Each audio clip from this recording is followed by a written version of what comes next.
alternatives. Ganun pa man, marami kaming natatanggap na reklamo na hindi man lang daw umaabot ang tubig sa kanilang mga gripo. Sa lawak ng reklamo, lampas 6 na milyong consumer sa buong bansa ang kasalukuyang naapektuhan. Nagpatama rin siya kay Baste Duterte when he mentioned PNP Chief General Torre sa kanyang pagiging undefeated champion among the greats. Which is funny kasi, like Baste, he's not really one to accept a challenge. Hindi nga siya umaattend ng debates. At least, kay Baste, makikita na, meron siyang approved na pag-alis at pagpunta sa Singapore.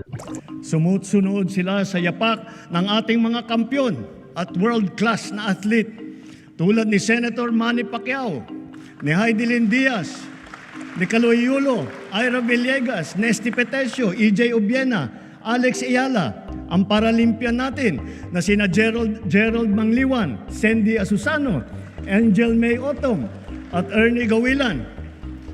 Sama na rin natin yung bago nating kampyon, si PNP Chief Nick Torran.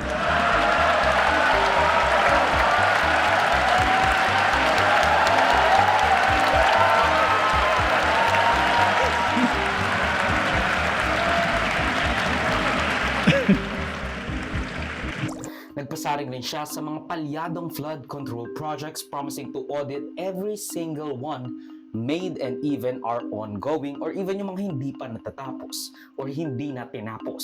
Kung ano yung kalagayan nila, natapos ba at magkano ang overruns.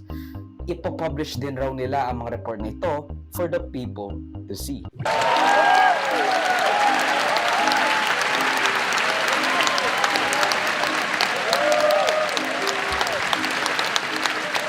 Mahiya naman kayo sa mga kabahayan nating naanod o nalubog sa mga pagbaha.